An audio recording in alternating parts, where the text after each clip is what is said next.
Watch Eddie Arevelo's Spotlight TV show with host Larry Amaro, co-host Dan Ariano, and music specialist Yoli Romo.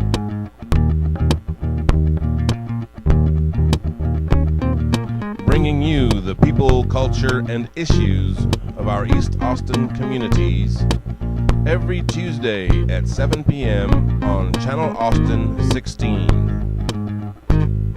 You can also watch us live on the internet at www.channelaustin.org, streaming 16.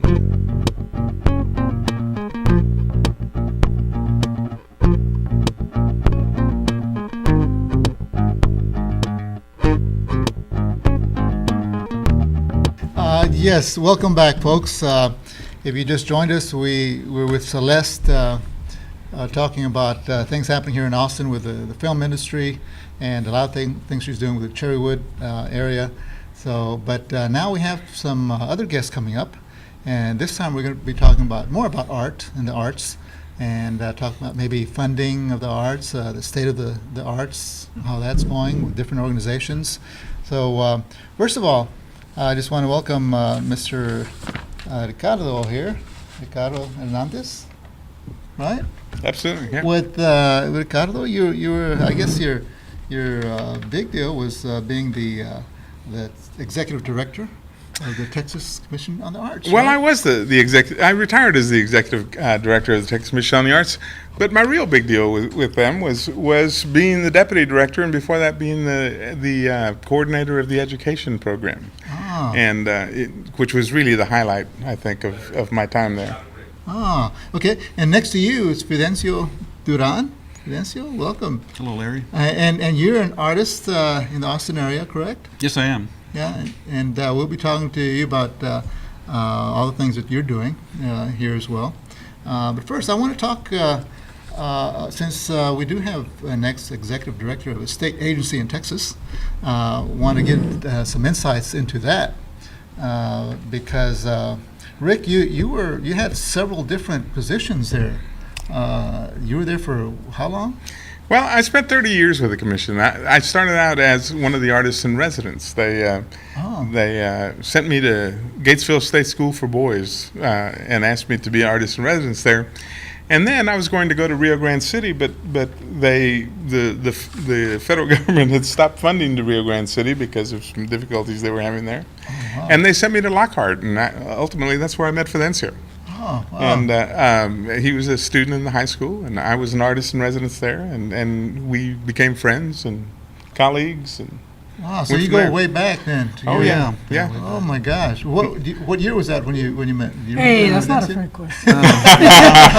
Let's see. I must have been 1977, the end of 1977. Yeah. Oh, great! That's a great year. Well, Dan, of course, is a historian, so he's up there with different dates. Different events. Right. Yes.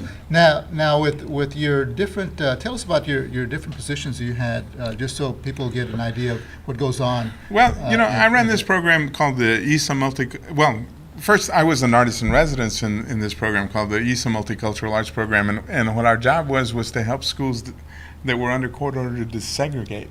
Oh, wow. To do it in a non-volatile manner. And so what they would do is send artists into communities and station us in particular places. And Lockhart was a little bit different. It was still where the program that was funded, but in a lot of communities around the state, they would bus kids to a common school so they could work with the artists in residence there. And in McAllen, we started a strings program, and so everybody who wanted to play a stringed instrument got bused to the same school, so they could all be part of this program, which didn't exist prior to that. So to integrate the kids to work with each other, and because I remember for those the younger people out there that didn't know about the segregation, how segregated the schools were. We had separate schools, and the saying that back then was separate but equal, but then that was done away with, right, Dan? You betcha. So, but that, and here, like in Austin, we had different pairings up of schools, and we had busing to the west, to the east, and I'm sure that was happening in those other areas across the country. Oh, absolutely, throughout the state, and this arts program just made it a little easier to make that happen. Oh, yeah, that was really good. A good way to get kids together. Now, in your other positions in the agency, tell us a little bit more. Well, what that entailed. I was the just to deputy get- director for about 14 years, and that was particularly cool because I got to help people do a lot of things, and most people don't really know this. History will tell it that from the early 80s until literally the mid 2000s, we had an explosion. We had a cultural explosion in this state. The day I walked into the Texas Commission on the Arts, there were probably 120 organizations that actually got funding from the commission, and they were all in Dallas, Houston, San Antonio, Austin, and a couple in El Paso. When I left, there were 2,900 organizations Wow. that got funding from the arts, because in 1983 we said, you know what, this money's for everybody, and we got to share it. And so we broke the paradigm that had been there since 1965, and we redistributed the dollars, so that by the time I left, if you were not in the 98% that got funded, if you were in that 2%, it was because you did something wrong. You didn't complete your application. You didn't send what we asked you to send. And so, yeah, it worked out pretty well. Was the distribution of the money based on ethnic lines, or No, as a matter of fact, I had a dream one night. I had a dream one night that because we were always in the race issue was always important Yes. in the conversation. I literally had a dream that we were going to do this leveling thing where 12 organizations of those 120 had budgets above $5 million a year. 33 organizations had budgets between $1 million and $5 million, right? The rest of them, the rest of the 2,900, had budgets below $1 million, and most of them below $500,000. And the minority organizations and the non-minority organizations sat in that pool. And so one night I dreamt that we were going to do it so that we had a minority organization pool, we had a non-minority organization pool, all below $1 million, and then we had a pool for $1 million to $5 million, and $1 million, and a pool for $5 million to infinity. And that we could do that, we could distribute dollars that way, so that there was a high in the minority organizations, there was a high in the non-minority organizations, there was a high in that third category and a high in that fourth category, and it would all be even without doing quotas, without having to do anything really special. We just had to budget for the number of organizations, and it worked. Oh. And now, when you guys met, you were an artist already? I mean, you were a student? Oh, or well, what was when Rick and I met, I was an art student. Uh-huh. I was an art student in high school, Oh, okay. and I had always taken art classes and had been exposed to painting fairly early on. Some of my brothers used to like to draw and paint at home, and so I started pretty early, and I had art classes from 6th grade all the way to 12th grade. And so Rick and I met when I was a junior in high school, and he was the artist in education. Oh. And so you went on and you did what type of art now? Well, I do mostly paintings and murals. But after that, I went to college and I studied fine arts.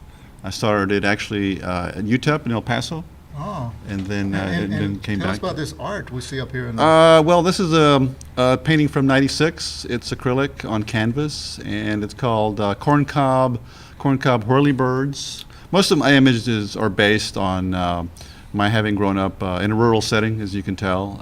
My parents. Monsanto had a hand in that. Monsanto? Well, no, not Not so big, not so big. Yeah, not back then. Well, I don't know, but yeah, my family were tenant farmers in Central Texas, Lockhart, Maxwell, Martindale, in that area, for the longest time until I was about 5 or 6 years old, and so that's a large part of the images that I have in my paintings.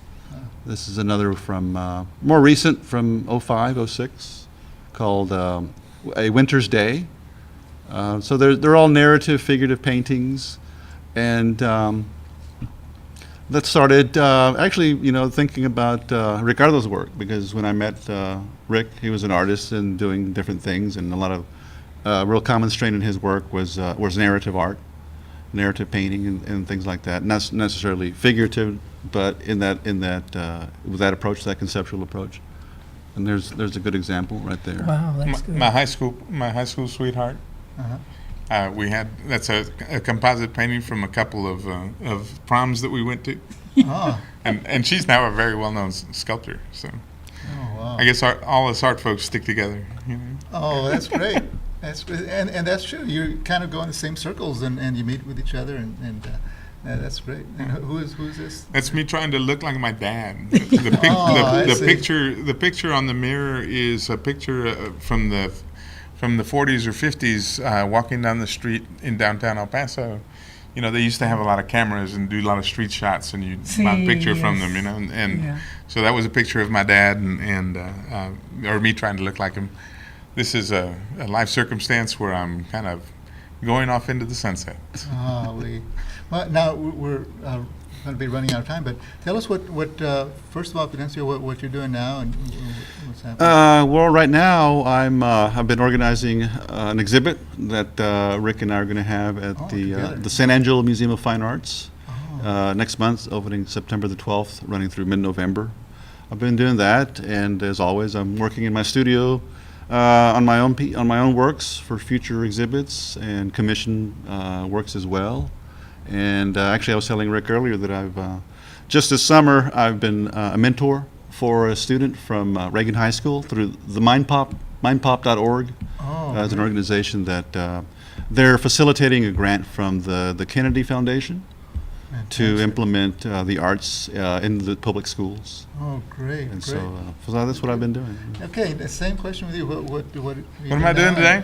Well, And, today I'm the statewide director of the Benefit Bank of Texas, which is a one-stop shop for state and federal benefits on the internet. So you go on the internet. It's counselor assisted. So we have benefit banks all over the state, and you work with a counselor to be able to get things like CHIP and SNAP and TANF, and you can register to vote, or you can do any number of things. And so I've been working there for a little bit, and it's a Wow. pretty exciting opportunity. So It the government sounds- going to do away with SNAP? What's that? SNAP. The food Oh, stamp. well, the news It's is been in the news. news is the news, Yes. and bills are bills. People are and- scared. Well, of course, and they should be as well. They should be, but that ultimately should require them or incite them to be involved in the political process. Because if Got you're it. not involved, you can't complain when Got they it. take away your benefits. Oh, okay. Well, you guys are doing a great job. And Yes, sir. It's good to have you in the program, and want to thank you for coming by. And maybe you'll come in the future and let us know what's happening up with all those different services that you guys have. Well, we appreciate your time. You Thank bet, you it's very an much. Thank honor. you. It's The an opportunity. honor, you bet. Thank you. Yeah, Because it is an It's an honor. honor to have you on here. Okay.